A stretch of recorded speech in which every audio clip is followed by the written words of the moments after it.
నమస్తే welcome to V digital news ముందుగా headlines విజయవంతంగా ముగిసిన సీఎం దావోస్ పర్యటన ఏపీ బ్రాండ్ ను ప్రమోట్ చేసిన సీఎం చంద్రబాబు నాయుడు బృందం అటవీ శాఖ అధికారులతో ఉప ముఖ్యమంత్రి పవన్ కళ్యాణ్ సమీక్ష అటవీ శాఖలో దీర్ఘకాలంగా ఉన్న సమస్యల పరిష్కారానికి నివేదిక సిద్ధం చేయాలని అధికారులకు ఆదేశం రాష్ట్రానికి పెట్టుబడుల లక్ష్యంగా మంత్రి నారా లోకేష్ దావోస్ పర్యటన పారిశ్రామికవేత్తలు పెట్టుబడిదారులతో వరుస భేటీలు ఏపీ బ్రాండ్ ఇమేజ్ ను పెంచడం రాష్ట్రానికి భారీగా పెట్టుబడులు తీసుకురావడం కోసం నెట్వర్క్ ను ఏర్పాటు చేసుకోవడం లక్ష్యంగా సాగిన ముఖ్యమంత్రి నారా చంద్రబాబు నాయుడు 4 రోజుల దావోస్ పర్యటన విజయవంతంగా ముగిసింది. ఈ 4 రోజులు ఒకవైపు ప్రపంచంలోని ప్రముఖ సంస్థల సీఈఓలు అధిపతులతో పలు దేశాల ప్రతినిధులతో చర్చలు జరుపుతూనే మరోవైపు రౌండ్ టేబుల్ సమావేశాలు సదస్సులో విరామం లేకుండా పాల్గొని ఆంధ్రప్రదేశ్ ను ఏపీ బ్రాండ్ ను ముఖ్యమంత్రి ప్రమోట్ చేశారు. ప్రపంచ దేశాల నుంచి దావోస్ కు వచ్చిన పెట్టుబడిదారులను ఆకట్టుకోవడంలో చంద్రబాబు నాయుడు సంపూర్ణంగా సఫలమయ్యారు.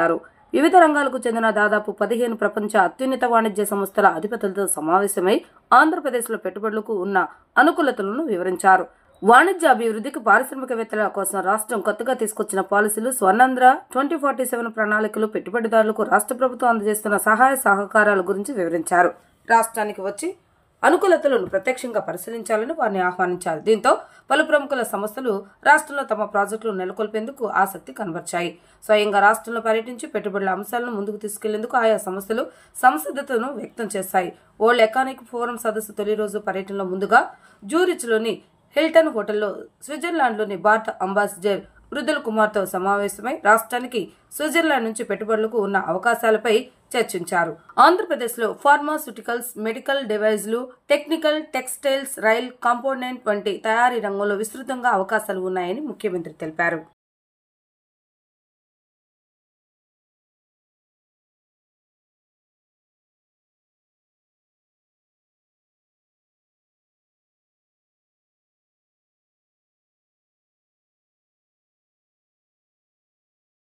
అటవీ శాఖలో దీర్ఘకాలంగా ఉన్న సమస్యల పరిష్కారానికి తీసుకోవాల్సిన చర్యలపై సత్వరమే నివేదిక సిద్ధం చేయాలని ఉప ముఖ్యమంత్రి పవన్ కళ్యాణ్ అధికారులను ఆదేశించారు. సమర్థత కలిగిన అధికార యంత్రాంగం ఉన్నా గత కొన్నేళ్లుగా అటవీ శాఖ సరైన ప్రగతి, మంచి ఫలితాలు సాధించలేకపోయిందని ఆయన గుర్తు చేశారు. ఈ నేపథ్యంలో సమస్యలు పరిష్కరించుకోవాల్సిన అవసరం ఉందని అధికారులకు ఆయన స్పష్టం చేశారు. ప్రాధాన్యత అంశాలపై దృష్టి పెట్టాలని నిర్దేశించారు. దశల వారీగా పూర్తి చేసి మార్పులు చేర్పులతో అటవీ శాఖను ముందు వరుసలో నిలిపేలా పనిచేయాలని పీసీసీఎఫ్, హెచ్ఓఎఫ్ఎఫ్ లను ఆదేశించారు. నూతన ఉత్తేజంతో అద్భుత ప్రగతితో అటవీ శాఖ పచ్చగా కలకల్లాడాలని సూచించారు. సిబ్బంది కొరత అంశాన్ని సీఎం దృష్టికి తీసుకువెళ్తానని అన్నారు. అటవీ భూముల పరిరక్షణకు తొలి ప్రాధాన్యత ఇవ్వాలని, భవిష్యత్తు అవసరాలకు ఉపయోగపడేలా భూములకు కంచెలు వేసి పరిరక్షించేందుకు ప్రత్యేక డ్రైవ్ చేపట్టాలని ఆదేశించారు. ఎర్రచందనం అక్రమ రవాణాకు అడ్డుకట్ట వేసేందుకు రాష్ట్ర సరిహద్దులో నిఘా పటిష్టం చేసేలా కార్యాచరణ సిద్ధం చేయాలన్నారు. అడవుల్లో అరుదుగా లభించే నాణ్యమైన, మేలైన ఉత్పత్తుల నుంచి ఆదాయం పెంపుదలకు సమగ్ర ప్రణాళిక తయారు చేయాలని, గిరిజనులను భాగస్వామ్యం చేసి ఉత్పత్తుల మార్కెటింగ్ కు కార్పొరేట్ సంస్థల సహకారం తీసుకోవాలని సూచించారు.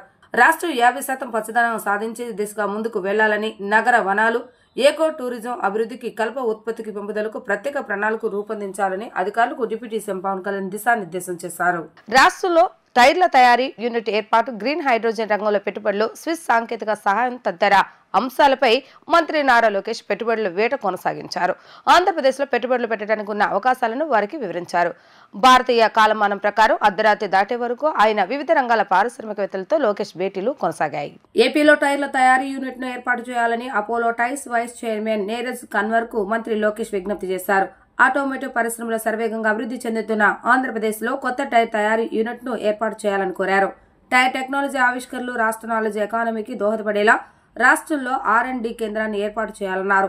టైర్ల తయారీ నిర్వహణలో శ్రామిక శక్తికి తయారు చేసేందుకు నైపుణ్యాభివృద్ధి కార్యక్రమాల కోసం స్థానిక విద్యా సంస్థలతో కలిసి పనిచేయాలని ఆయన విజ్ఞప్తి చేశారు.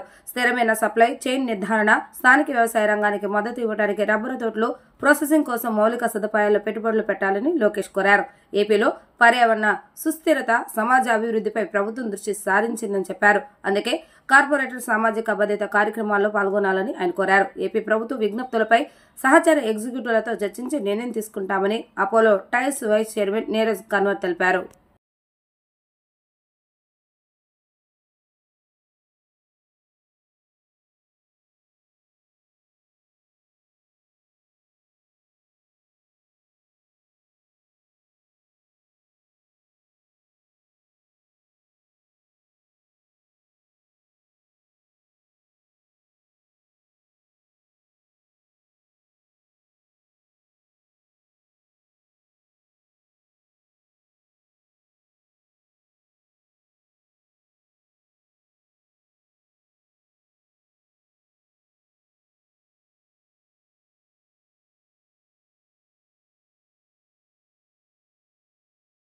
ఉప ముఖ్యమంత్రి పదవి విషయంలో వైసీపీ నేతలు చేస్తున్న ప్రచారాలు వలలో పడొద్దని తమ నేతలకు టీడీపీ రాష్ట్ర అధ్యక్షులు పల్లా శ్రీనివాసరావు విజ్ఞప్తి చేశారు. వైసీపీ వలలో పడకుండా చూసుకోండి అని కోరారు. కూటమి ప్రభుత్వం వచ్చిన తర్వాత విశాఖ ఉక్కు ఫ్యాక్టరీకి కేంద్రం నుంచి 13,000 కోట్ల సహాయం తేగలిగామని ఆయన తెలిపారు. మంగళగిరి టీడీపీ కేంద్ర కార్యాలయంలో టీడీపీ రాష్ట్ర అధ్యక్షులు పల్లా శ్రీనివాసరావు విలేకరులతో మాట్లాడుతూ ఉప ముఖ్యమంత్రి పదవిని లోకేష్ కు ఇవ్వాలని టీడీపీ నేతలు బహిరంగంగా డిమాండ్ చేయడం పార్టీ నియమావళిని అతిక్రమించడమే అన్నారు. మన పార్టీకి ఒక క్రమశిక్షణ ఉందని, దానిని మేరవద్దని లోకేష్ శక్తి సామర్థ్యాలు అందరికీ తెలుసు అని అన్నారు. నాయకత్వం ఒక పద్ధతి ప్రకారం వెళ్తుందని, దీనిపై బహిరంగ చర్చ పెట్టొద్దని, కూటమి పార్టీల మధ్య విభేదాలు సృష్టించడానికి వైసీపీ నేతలు కాలకేయుల మాదిరిగా ఎదురు చూస్తున్నారని ఆరోపించారు. వివాదంలోకి లాగటానికి ప్రయత్నిస్తున్నారన్నారు. నేతలందరూ అప్రమత్తంగా ఉండాలి. 2 ఏళ్లు పూర్తి ఉత్పత్తి సామర్థ్యంతో నడిస్తే సేలలో విలీనం చేయడానికి సిద్ధమని చెప్పారు. యువనేత లోకేష్ వల్ల టీడీపీలో యువతోత్సవం వచ్చిందని అన్నారు. రాష్ట్రానికి ప్రపంచ స్థాయి కంపెనీలను ఆకర్షించడానికి లోకేష్ శక్తి మేర ప్రయత్నిస్తున్నారు. తండ్రికి తగ్గ తనయుడిగా ఎదుగుతున్నారని ఆయన ప్రశంసించారు. సార్, డిప్యూటీ సీఎం అన్నది మా పార్టీ ఒక నియమావళి ఉంది సార్. సో ఇప్పుడు చాలా కొంతమంది ఏదైతే డిప్యూటీ సీఎంగా చేయాలి అని ఒక డిమాండ్ ఉందో అది పార్టీ నియమావళిని దాటి మాట్లాడుతున్నట్టుగా మేము భావిస్తున్నామండి. ఎందుకంటే అందుకనే మేము చాలా మందికి లక్ష్మణ గీత దాటొద్దని చెప్పేసి కూడా ఎవరైతే ఆ మాట తీసుకొచ్చారో, అంటే లోకేష్ బాబు ఒక పటిమ అందరికీ తెలిసిందే. లోకేష్ బాబు ఒక పటిమ ద్వారా ఈ పార్టీని ఏ విధంగా తీసుకెళ్తున్నారో అందరికీ తెలిసిందే. లోకేష్ బాబు ఒక నాలెడ్జ్తో మెంబర్షిప్ ఎంత ఫాస్ట్గా ఎప్పుడు కని విని ఎరగనటువంటి విధంగా ఆయన చేశారో అందరికీ తెలిసిందే. సో ఇక్కడ అది కాదు. ఎందుకంటే ఒక పార్టీకి మనం ఎవరైనా సరే అనౌన్స్ చేయాలంటే ఆ పార్టీకి ఒక పద్ధతి ఉంది. ఆ పద్ధతి ద్వారా మనం చేయాలి తప్ప ఎవరి ఇష్టానుసారం మాట్లాడడానికి లేదు. అయితే ముఖ్యంగా ఇది ఎందుకు రేకప్ చేస్తున్నారంటే అపోజిషన్ పార్టీ కాలకేయుల్లాగా ఎదురు చూస్తున్నారు. కాలకేయులు ఉంటారు కదండి, ఏ విధంగా ఈ ముగ్గురిని ఏదో విధంగా విడగొట్టాలి. కనుకనే ఆంధ్ర ప్రజలందరికీ కూడా మరి మీ ద్వారా తెలియజేస్తున్నాను, కాలకేయుల్లాగా ఎదురు చూస్తున్నారు ఈ వైసీపీ నాయకులు. వాళ్ళకి ఎటువంటి తావు ఇవ్వకంట మనం సమిష్టిగా ఉండాల్సినటువంటి అవసరం ఉంది. ఇది పార్టీల మధ్యన విభేదాలు సృష్టించి ఆ పందరంలో అందులో లాగడానికి ట్రై చేస్తున్నారు. కనుక ప్రతి ఒక్కరు కూడా అప్రమత్తంగా ఉండాల్సినటువంటి అవసరం ఉంది. 3 పార్టీ నాయకులు కూడా అప్రమత్తంగా ఉండాల్సినటువంటి అవసరం ఉందని చెప్పి తెలియజేస్తున్నాను. ఈరోజు ఎన్డీఏ పార్ట్నర్సు చాలా సమన్వయంతో మేము ముందుకు వెళ్తున్నాం. అందులో ఎవరికి ఏం చేయాలి, ఈరోజు మేము నీటి సంఘాలు వేసుకున్నాం, పిఎస్సిఎస్లు అవుతున్నాయి, అనేక నామినేటెడ్ పోస్టులు వేసుకుంటున్నాం. ఇవన్నీ కూడా చాలా అందరూ కూర్చుని చర్చించుకున్నటువంటి విషయాలు. కనుక ఈరోజు ఏదైనా సరే ఎవరికైనా ఏదైనా పదవి అనౌన్స్ చేయాలంటే జాతీయ అధ్యక్షులు వారు చెప్తారు. అలాగే మా పార్టీలో ఉన్నటువంటి నియమావళి ఉంది, ఆ వాటికి నిబంధనల ప్రకారంగా తెలియజేస్తుంది. కానీ ఎవరో ఏదో మాట్లాడుతున్నారని ఆ పందిరంలో పడకంట ఉండాలని చెప్పి నాయకులందరూ కూడా తెలియజేయడం జరిగింది. అయితే లోకేష్ బాబు ఒక పటిమ మాత్రం ఖచ్చితంగా ఈ పార్టీ నడపడంలో తెలుస్తుందని కూడా అందరికీ తెలియజేస్తున్నాను. ఫైబర్ నెట్ లో గత వైసీపీ ప్రభుత్వ హయాంలో అడ్డగోలుగా నియమితులైన 600 మంది ఉద్యోగులను తొలగించామని, కొత్త వారిని పారదర్శకంగా నియమిస్తామని ఫైబర్ నెట్ సంస్థ చైర్మన్ జీవీ రెడ్డి తెలిపారు.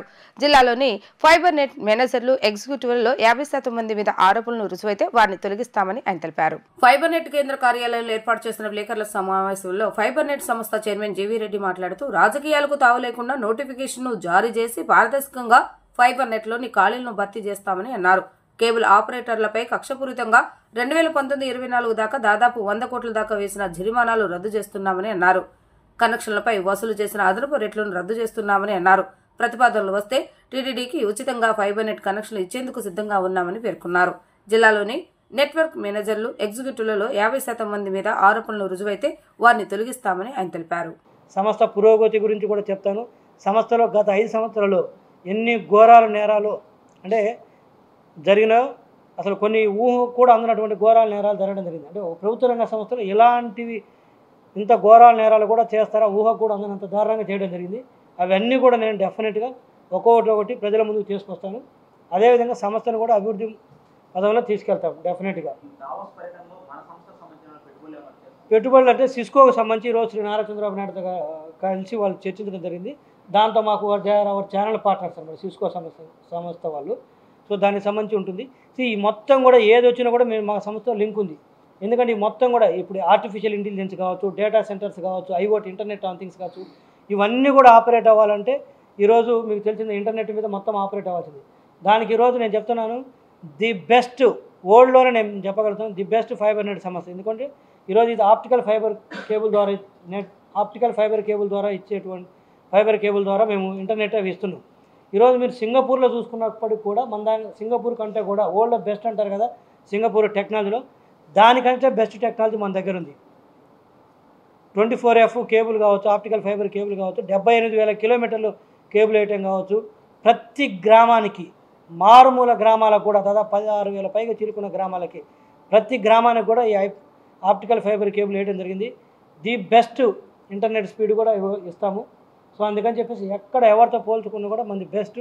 సో ఈరోజు రాష్ట్రంలో ఏ పరిశ్రమ పెట్టినా కూడా మొత్తం కూడా నడవాల్సింది ఇంటర్నెట్ మీద, ఐఓటీ మీద, డేటా సెంటర్స్, ఆర్టిఫిషియల్ ఇంటెలిజెన్స్ భవిష్యత్తులో. కాబట్టి వాటన్నిటి కూడా ఫౌండేషన్ లాంటిది మా సంస్థ. వాటన్నిటి కూడా మా సర్వీసులు కూడా విస్తరిస్తాం. ఎన్టీఆర్ జిల్లాను పునరుత్పాదక ఇంధన హబ్గా తీర్చిదిద్దే బృహత్కర కార్యక్రమంలో ప్రతి ఒక్కరూ భాగస్వాములు కావాలని జిల్లా collector doctor G Lakshmi Shah పిలుపునిచ్చారు. సమిష్టి భాగస్వామ్యంతో సౌరశక్తి వినియోగంలో అగ్రగామిగా నిలుపుదామని, ప్రతి ఒక్కరూ పీఎం సూర్యఘర్ పథకాన్ని సద్వినియోగం చేసుకోవాలని అన్నారు. విద్యుత్ శాఖ డిఆర్డీఏ సంయుక్త ఆధ్వర్యంలో ఎన్కేపాడ్లో జరిగిన పీఎం సూర్యఘర్ ముఫ్త్ బిజ్లీ యోజన జనజాగృత ర్యాలీలో కలెక్టర్ లక్ష్మీ షా పాల్గొన్నారు. సూర్యఘర్ పథకం ద్వారా స్థానిక నివాసి ఆర్ వీర రాఘవయ్య 15 రోజుల కింద ఏర్పాటు చేసిన సోలార్ ప్యానెల్ వ్యవస్థను కలెక్టర్ పరిశీలించారు. ఈ సందర్భంగా కలెక్టర్ మాట్లాడుతూ పథకం ద్వారా ఇంటి పైకప్పుపై అధిక రాయితీతో తక్కువ ఖర్చుతో సోలార్ సిస్టమ్ను ఏర్పాటు చేసుకుని కరెంటు బిల్లుల భారాన్ని తగ్గించుకోవచ్చని అన్నారు. ఈ పథకం అమలుపై కేంద్ర రాష్ట్ర ప్రభుత్వాలు ప్రత్యేకంగా దృష్టి పెట్టినట్లుగా వివరించారు. ఈ నేపథ్యంలో పథకాన్ని జిల్లాలో పెద్ద ఎత్తున అమలు చేసేందుకు ప్రజాప్రతినిధులు అధికారులతో కలిసి కృషి చేస్తున్నట్లుగా తెలిపారు. 2 లక్షల విలువైన 3 KW సోలార్ ప్యానెళ్లు 78,000 రూపాయల రాయితీతో ఇంటి పైకప్పుపై ఏర్పాటు చేసుకోవచ్చని చెప్పారు. రాయితీతో మినహా మిగిలిన సొమ్మును తక్కువ వడ్డీతో బ్యాంకు రుణంగా పొందొచ్చన్నారు. దాదాపు 20 ఏళ్ల పాటు ఉచితంగా సౌర విద్యుత్తును పొందవచ్చని వివరించారు. 3 kV వ్యవస్థ ద్వారా నెలకు 300 యూనిట్ల వరకు విద్యుత్తును ఉత్పత్తి చేయొచ్చని, మన అవసరాలకు సరిపడ మిగిలిన సౌర విద్యుత్తును గ్రిడ్కు ఇవ్వడం ద్వారా ఆదాయం పొందవచ్చని, ఈ విధంగా గత 2 నెలల్లో లబ్ధిదారులకు 33 లక్షలు ఇవ్వడం జరిగిందన్నారు. పథకం ద్వారా జిల్లాలో 2 లక్షల కనెక్షన్లను లక్ష్యంగా నిర్దేశించుకున్నామని, ఇప్పటి వరకు దాదాపు 60,000 రిజిస్ట్రేషన్లు జరిగాయన్నారు. సౌరశక్తి ద్వారా కాలుష్యం లేని పర్యావరణ హిత ఇంధనాన్ని పొందవచ్చని, పథకం అమల్లో జిల్లాను నెంబర్ 1గా నిలపడంలో, పునరుత్పాదక ఇంధన రంగంలో స్వయం సమృద్ధి దిశగా అడుగులు వేయడంలో ప్రతి ఒక్కరు భాగస్వాములు కావాలని కలెక్టర్ లక్ష్మీ షా తెలిపారు. సోలార్ లైట్ నుంచి జనరేట్ అయ్యే ఎలక్ట్రిసిటీ మనకు పొల్యూషన్ ఫ్రీ ఉంటుంది, అలాగే ఫ్రీ ఆఫ్ కాస్ట్ వస్తుంది. ఈ స్కీమ్లో 78,000 వరకు గవర్నమెంట్ ఆఫ్ ఇండియా సబ్సిడీ కూడా ఉంది. మిగతా అమౌంట్ అయితే ఉందో దీన్ని బ్యాంక్ లోన్ కూడా టేప్ చేసుకోవచ్చు. సో 3 కిలోవాట్స్ ఇన్స్టాల్ చేసుకుంటే ఒక 8 నుంచి 10 సంవత్సరాల్లో లోన్ కూడా IBMలో అయిపోతుంది. మిగతా 25 సంవత్సరాలు ఇది ఫ్రీ ఆఫ్ కాస్ట్ ఎలక్ట్రిసిటీ వస్తూ ఉంటుంది. సో ఒక రోజుకి 300, ఒక నెలకి 300 యూనిట్స్ ఎలక్ట్రిసిటీ జనరేట్ అవుతుంది. సో ఇది చూసుకుంటే ఇప్పటికే దాదాపుగా గత 2 నెలల్లో 33 లక్షల రూపాయలు బెనిఫిషరీకి అదనంగా గవర్నమెంట్ కట్టింది, వాపస్ ఇచ్చింది. అంటే ఏంటి, సర్ప్లస్ ఎలక్ట్రిసిటీ ప్రొడక్షన్ చేయగలిగాము. సో అట్లాగే మనం ఉన్న ఇళ్ళన్నీ మనం సాచురేషన్ మోడ్లో చేస్తే, సో జిల్లాలో ఈ ప్రతి ఒక్క ఇంట్లో వాళ్ళ ఎఫర్ట్ ఏమీ లేకుండా, సో విత్ సన్లైట్ వాళ్ళకి ఇన్కమ్ కూడా వస్తుంది, అలాగే ఎలక్ట్రిసిటీ బిల్ కూడా తగ్గే అవకాశం ఉంది. కాబట్టి ఈ కార్యక్రమం ముందుకు తీసుకెళ్ళడానికి ప్రతి ఒక్కరు సహకరించాలి, ముందుకు రావాలి. సో లీడర్స్ అందరూ మోటివేట్ చేస్తున్నారు, ప్రజలు కూడా మోటివేట్ అవుతున్నారు. గ్రూప్స్ అయితేనేంటి, SHG గ్రూప్స్, ఆఫీసర్స్ అయితేనేంటి, ప్రతి ఒక్కరు, ఇంక్లూడింగ్ నేను కూడా రిజిస్టర్ అయ్యాను దీంట్లో. ప్రతి ఒక్కరు దీనికి ఎలిజిబుల్. వాళ్ళది సొంత ఇల్లు ఉంటే చాలు, అలాగే వాళ్ళకి ఇంటికి ఎలక్ట్రిసిటీ బిల్లు ఉంటే కంపల్సరీగా వాళ్ళు రిజిస్టర్ అవ్వచ్చు. రిజిస్టర్ అయితే ఆటోమేటిక్గా బ్యాంక్కి వెళ్తుంది, ఏజెన్సీ వస్తారు, ఇన్స్టాల్ చేస్తారు. సో దాన్ని అప్లోడ్ చేసి మీకు గ్రిడ్ సింక్రనైజేషన్ చేసి వెళ్ళిపోతారు. ఇంతకుముందు ఇన్వర్టర్ అవి ఏమో ఉండేది, ఇప్పుడు అవన్నీ ఏం లేదు, డైరెక్ట్గా గ్రిడ్కి సింక్రనైజ్ చేస్తారు. ఇన్వెస్ట్మెంట్ తక్కువ ఉంది, ఎఫిషియన్సీ పెరిగింది. కాబట్టి ఎన్టీఆర్ జిల్లాలో ప్రతి ఒక్కరు సో ఈ కార్యక్రమాన్ని అడాప్ట్ చేసుకుని మన జిల్లాని ఒక ఎనర్జీ ఎఫిషియెంట్ జిల్లాగా, ఒక రెన్యూవబుల్ ఎనర్జీ హబ్గా చేయాలని ప్రతి ఒక్కరిని కోరుతున్నాను. విద్యాశాఖను అభివృద్ధి చేయాలనే తపనతో మంత్రి నారా లోకేష్ ఉన్నారని ఎంపీ కేశినేని శివనాథ్ అన్నారు. కాలేజీలో కూడా మధ్యాహ్నం భోజనాన్ని ఏర్పాటు చేస్తారని గుర్తు చేశారు. ఎక్కడో విదేశాలు ఉండే పేరెంట్ టీచర్స్ మీటింగ్ ను మన రాష్ట్రంలో ప్రవేశపెట్టారని ఆయన స్పష్టం చేశారు. రాష్ట్ర ఐటీ, ఎలక్ట్రానిక్స్ మరియు కమ్యూనికేషన్స్, మానవ వనరుల అభివృద్ధి శాఖ మంత్రి నారా లోకేష్ పుట్టినరోజు సందర్భంగా MP Kesineni Sivanath Gandhi municipal high స్కూల్లో క్రీడా పరికరాలను పంపిణీ చేశారు. ఈ సందర్భంగా చెన్నై మాట్లాడుతూ గాంధీ మున్సిపల్ స్కూల్ నా చిన్నప్పటి నుంచి ఉందని గుర్తు చేశారు. ఇక్కడికి రావడం చాలా సంతోషంగా ఉందని అన్నారు. ఈ స్కూల్కి 110 ఏళ్ల చరిత్ర ఉందని తెలిపారు. ఈ స్కూల్లో ఎంతో మంది చదువుకుని గొప్ప వాళ్ళు అయ్యారని అన్నారు. మా అన్న ఎన్టీఆర్ కూడా ఇక్కడే చదువుకున్నారని గుర్తు చేశారు.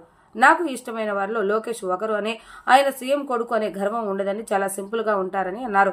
చదువుతో పాటు క్రీడలు కూడా ముఖ్యమని అన్నారు. ఎన్టీఆర్ జిల్లాలో ఉన్న 148 స్కూల్స్ లో క్రీడలు అభివృద్ధి చేస్తున్నామని తెలిపారు. ఎంత ఒదిగి ఉండాలి అనేది నారా లోకేష్ ను చూసి నేర్చుకోవాలని అన్నారు.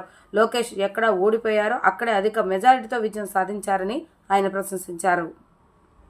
ఇవాళ మా యువ నాయకుడు రేపు 40 ఏళ్ళు స్వర్ణాంధ్ర 2047 విజన్ ని నిజం చేయగలిగే నాయకులు ఒకడైన నారా లోకేష్ గారి జన్మదిన సందర్భంగా ఎన్టీఆర్ జిల్లా ప్రజలు, ఎన్టీఆర్ జిల్లా తెలుగుదేశం నాయకులు, ఎన్టీఆర్ జిల్లా తెలుగుదేశం కార్యకర్తలు మరియు పాఠశాల విద్యార్థులు, పాఠశాల యాజమాన్యం తరఫున వారికి పుట్టినరోజు శుభాకాంక్షలు.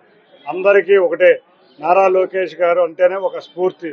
అటువంటి స్ఫూర్తి ఇవాళ ప్రతి పాఠశాలలో ఉన్న విద్యార్థులు కూడా ఆయన స్ఫూర్తిని తీసుకుని, ఆయన పట్టుదలని, అంతేకాకుండా మనకి ఎక్కడైనా ఓటమి చెందినా కూడా ఓటమికి అధైర్యపడకుండా మళ్ళీ పట్టుతో మళ్ళీ ఘన విజయం సాధించే విధంగా, అంతేకాకుండా ఎంత పెరిగినా అంతా ఒదిగి ఉండాలని ఆయన చూపించే, ప్రజల్లోకి వచ్చినప్పుడు ఆయన చూపించే విధానం, ఆయనలో ఉన్న సింప్లిసిటీ, ఆయనలో ఉన్న పర్సనల్ ఇమేజ్, ఇవన్నీ కూడా ఇవాళ ప్రతి పాఠశాల విద్యార్థి కూడా దాన్ని అలవాటుపరుచుకోవాలని కోరుకుంటూ, ఇవాళ ప్రభుత్వ పాఠశాలలు ఆయన కోరిక ఒకటే, ప్రభుత్వ పాఠశాలలు ఏ విధంగా కూడా ప్రైవేటు పాఠశాలలకి ధీటుగా ఉండాలని, చదువులోనే కూడా క్రీడల్లో కూడా ఉండాలని ఆయన కోరిక.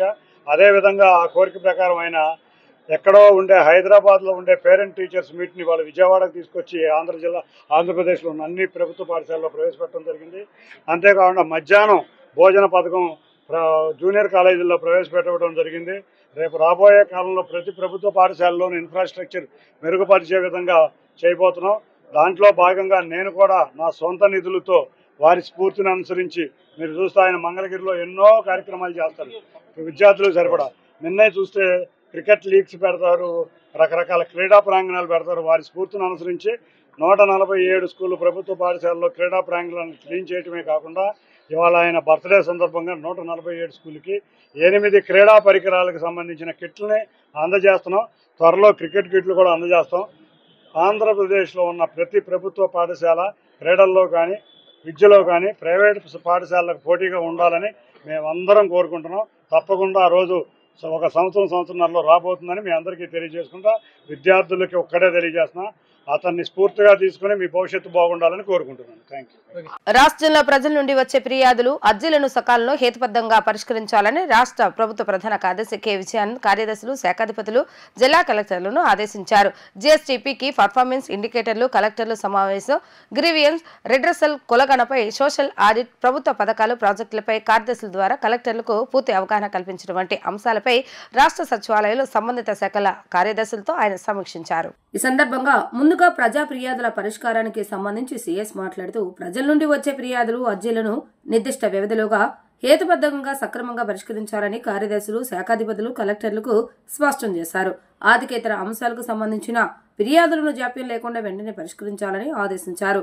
ఫిర్యాదుల పరిష్కారానికి సంబంధించి ప్రతి శాఖ తరపున ఒక నోడల్ అధికారిని నియమించాలని అన్నారు.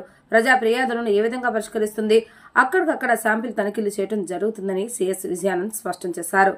ఫిబ్రవరి 2 లేదా 3వ వారంలో కలెక్టర్ల సమావేశం, ఫిబ్రవరి 2వ లేదా 3వ వారంలో కలెక్టర్ల సమావేశం జరిగే అవకాశం ఉందని సీఎస్ విజయానంద్ వెల్లడించారు.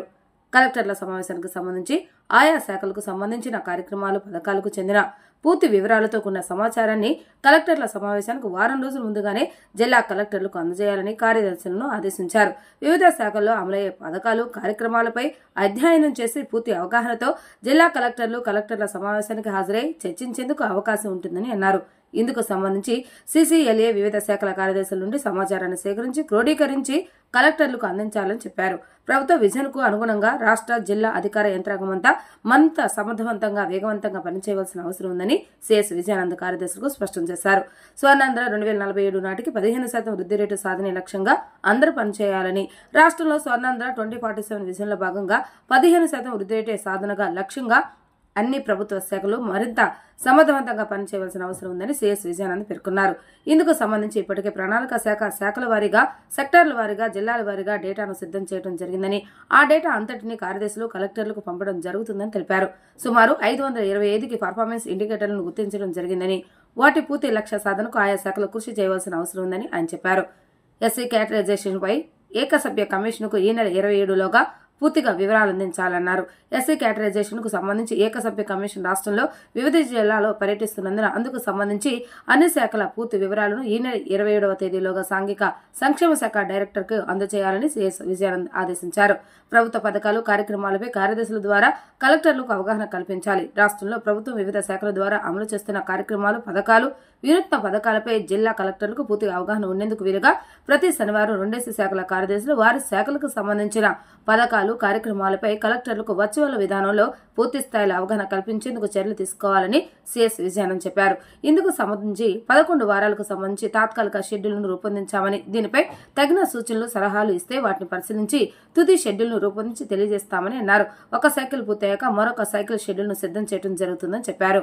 ఏ శాఖలో ఏ పథకాలు అమలవుతుంది, కలెక్టర్లు, జేసీలు తదితర అధికారులకు పూర్తి అవగాహన ఉంటే ఆయా పథకాలు, కార్యక్రమాలను మరింత సమర్థవంతంగా అమలయ్యేందుకు కలెక్టర్లు జిల్లా స్థాయిలో ఆయా శాఖలకు మార్గదర్శనం చేసేందుకు వీలవుతుందని సిఎస్ పేర్కొన్నారు.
వార్తలు ముగించే ముందు హెడ్లైన్స్ మరొకసారి.